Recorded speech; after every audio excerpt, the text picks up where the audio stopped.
네, 안녕하세요. 지극정성TV입니다. 반갑습니다. 제가 어저께 올린 영상에서 저희 이제 정유진 선생님께서 답장을 주셨는데, 뭐 참, 수급차가 찾기는 찾았지만, 이 어르신, 열악한 환경에 계신 어르신을 모실 수 있는 요양보호사 선생님도 모시기 힘들 것 같아서, 또 워크넷 오셨는데, 네다섯 군데 열렸는데, 연락도 없고, 어떻게든 뭐 지인을 통해서 매칭을 했는데, 또 이분이 뭐, 어르신 잘 모시겠다 했겠습니까? 뭐 이렇다 저렇다 뭐 말도 많으셨겠죠. 그래도 뭐 어떻게든 부탁해서 일을 진행을 했는데 이런 이 어르신 발굴도 힘들고 요양보호사 매칭도 힘들고 이 방문요양 사업 이 두 달 됐는데 이런 큰 어떻게 보면 네 이걸 계속 해야 되는지 말아야 되는지 행복하려고 했는데 정말 이게 되는 건지 안 되는 건지 불안하시 이 글을 남겨주셨는데 정말 제 옛날 생각도 나면서 뭐라 그럴까요? 좀 답답함 그리고 어떻게 보면 이제 불안감 거의 다 뭐 초조함 뭐 어떻게든 또 사업은 해야 되니까 여러 가지 생각들이 복합적으로 드실 것 같습니다. 어떻게든 시작은 하셨고 참 이런 글을 보면서 진짜 제 예전 생각이 납니다. 제가 예전에 그 2020, 11년도, 2010년도 때 처음으로 이 셋이 창업을 했었거든요. 그때 1000만 원씩 해가지고 3000만 원으로 시작을 했는데 그때 저가 했던 것들은 좀 마을버스 광고도 하고 뭐 신문 광고도 내고 별의별 광고를 다 냈습니다. 냈는데 6개월 동안 수급자가 몇 명이었는지 몇 명이었을까요?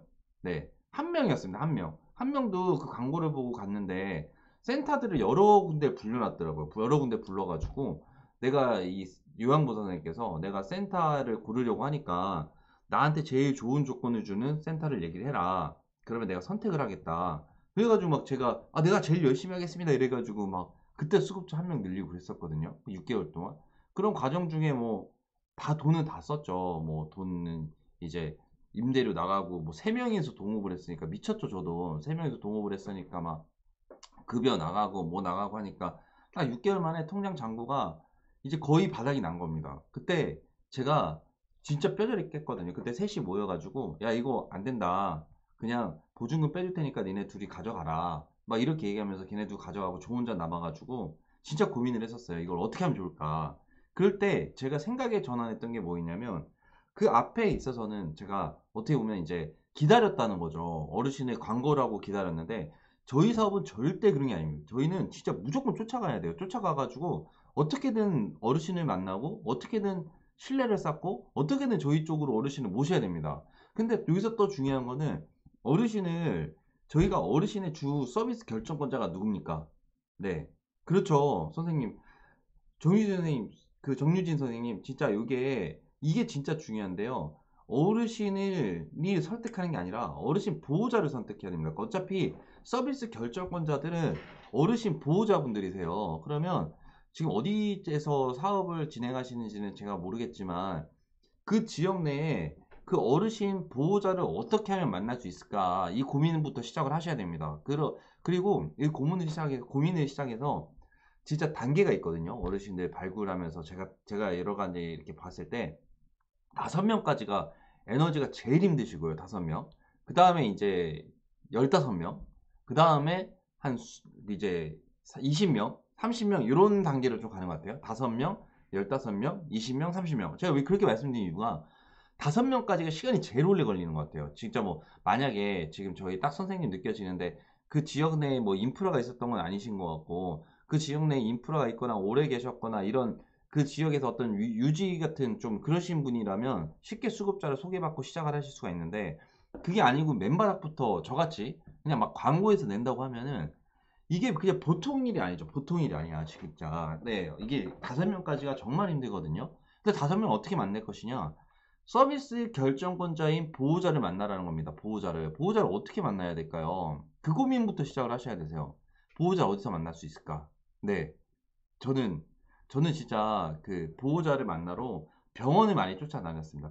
병원은 어쨌든 환자를 모시고 오잖아요. 모시고 와가지고 휠체어를 태워서 보호자분이 오전에 오시니까 병원을 그렇게 오전에 쫓아다녔었고 오후는 뭐 임대아파트 경로당 뭐 임대아파트 경로에 가면 임대아파트 그 이 뭐라 그러죠? 그 이제 경로당 아파트의 이제 회장님이 그쪽 지역에 뭐 누가 불편한지 다 알아요. 뭐 아시는 분들이 많아서 그런 분들 이제 소개받아서 가거나 이제 막 키맨들을 발굴하러 다녔어요. 오후에는. 오전에는 병원 영업을 가고 오전에 병원 영업을 갔던 이유가 보호자분들이 오전에 어르신을 빨리 병원 진료보고 돌아가실 확률이 크니까 오전으로 매일 이렇게 다녔었죠.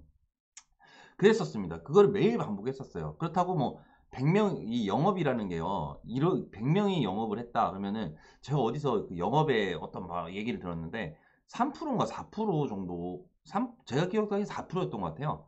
4% 정도의 확률만 돼도 영업을 되게 잘하는 사람이래요. 그러면 우리가 100명한테 말씀을 등급 가능성 있는 분을 100명을 만나가지고 4명을 우리 고객으로 끌어낸다면 영업을 잘 하시는 겁니다. 네. 그런데 과연 우리가 100명한테 어르신 100명한테 등급을 좀 안내를 해드리면서 했을까? 이겁니다. 이거를 시도를 진짜 그 거절에 대한 용기가 진짜 있습니다. 저도 굉장히 힘들었어요. 그 극복하기가. 거절에 대한 용기를 이제 익숙해지셔야 됩니다. 이게 복지긴 복지지만 복지 사업이거든요. 사업은 이 영업 아니겠습니까? 사업의 꽃은 무조건 영업이에요. 영업을 잘 하셔야지 됩니다. 이게 복지 사업입니다. 제가 봤을 땐. 네. 우리 왜냐면 어르신을 많이 모셔야지 기관이 잘 형성이 되니까 그렇게 잘 모셔가지고 이제 어르신 어떻게든 발굴을 해서 두 번째로 제가 앞에 말씀드렸지만 인용조사를 잘 컨설팅을 해드려야 됩니다. 그게 우리 생존력이에요. 생존력. 뭐 생존력? 네. 우리 센터에 어떻게 보면은 이제 그 뭐 차이를 낼 수 있는 차이점이 될 수 있는 거죠. 네. 그렇게 좀 해주셔서 하셔야 되고요.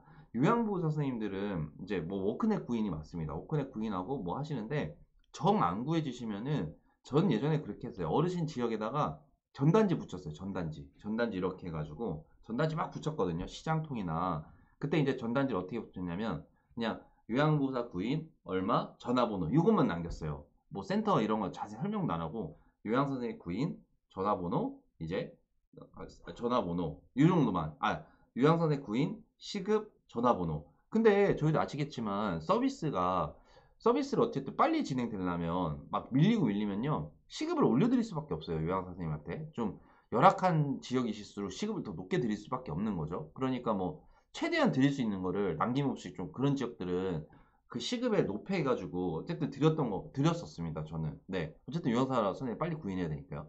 보면 그렇잖아요. 저희가 뭐 사업하는 입장에서 이 두 가지가 저는 차이점이라 생각하거든요. 서비스를 좋게 해주고 주거나 가격을 좋게 해주거나 그 두 가지가 돼야 되는데 저희는 뭐 가격은 뭐 본인 부담금이라는 게 딱 정해져 있어서 어떻게 하실 수 있는 부분도 아니고 그러니까 이제 서비스라고 하면 요양보호사 선생님 모셔주셔야 되는데 요양보호사 선생님이 저희가 센터 입장에서 관리가 되는 건 아니지 않습니까? 그러니까 아까 부분에서 서비스를 차별하기 위해서 아까 이런 곳을 어떻게 요양보호사에 보낼까? 이런 곳이 있다면은 저는 예전에 제가 가서 다 치웠어요. 거의. 네, 제가 가서 깨끗이 한번 치운 다음에 유양사 선생님을 모셨었습니다. 저는 그렇게 했었거든요. 열악한 곳은. 제가 한번 싹 치워서 선생님하고 환기도 다 하고 제가 할 수 있는 거는 다 한 다음에 그 다음에 선생님 구인을 해가지고 모셨던 기억이 납니다. 기억이 아니면 뭐 그랬었습니다. 제가 그렇게 해가지고 1년에 2015년도 때죠. 1년에 2015년도 때 80분까지 모셨었어요. 80분. 네. 근데 그게 딱 한 해가 된 게 아니라 제가 이제 2011년도, 12년도, 13, 14, 15년도 이렇게 5년 동안에 센터를 계속 옮기긴 했지만 키맨들은 계속 제가 잘 어르신을 모시고 관리를 했던 거죠. 그 상황까지가 버티기가 굉장히 힘드시다는 걸 잘 알고요. 언제든 좀 힘내시길 바라겠습니다. 네. 정유지 선생님, 제가 막 지금 뭐 선생님한테 뭐 빨리 이런 글을 보고 빨리 답장을 드리고 싶어가지고 이렇게 그 영상을 좀 이렇게 영상을 드렸는데 정리를 하자면 어르신을 모실 때는 기다리지 마셔라. 네, 기다리지 마시고 찾아가셔야 되는 거다. 그리고 찾아가실 때 어르신의 보호자를 어떻게 만나실 건지 그거를 생각하시고 움직이셨으면 좋겠고 저는 그거를 뭐 병원이라든지 좀 많이 쫓아다녔다 말씀드리고요. 요양보호사 선생님 구인 같은 부분은 정 안 구해주시면은 네 어떻게 하시라고요? 전단지 벽보를 붙이십시오. 벽보를 붙이셔가지고 거기서 이제 막 네 연락처를 오시면 좋고 잘 안 구해지는 데들은 어쩔 수 없습니다. 시급을 높게 드려야 된다는 거죠. 시급을 높게 드려야 됩니다. 그렇게 좀 처리를 하셨으면 좋겠고요. 참 벽보를 붙이실 때는 오전에 붙이셔야 됩니다. 오전에. 오후에 붙이면 오전에 붙이시면 안 됩니다. 오전에 붙이면 누가 와서 다 떼가거든요. 네, 거기 이제 알바하시는 분들이. 그러니까 오후에 붙이셔가지고 선생님들이 뭐 집안에 좀 들어가실 때 3시쯤 이렇게 딱 어르신 주변에 시장통이나 이렇게 붙여 놓으시면은 그때 연락 많이 왔었거든요. 네, 그래서 제가 저희 선생님 위해서 제가 이제 그 양식 같은 거를 제가 나름 제 카페를 만들었습니다. 제 카페를 만들어 가지고 양식 같은 것들은 거기서 좀 제가 오픈해서 공유를 시켜드릴 수 있도록 할게요. 그래서 뭐 별거 아니지만 선생님들 시간 줄이게 해드리기 위해서 그냥 요양보다 부인 얼마 전화번호 제가 일단 썼던 양식을 좀 보내드리고요. 힘내시고요.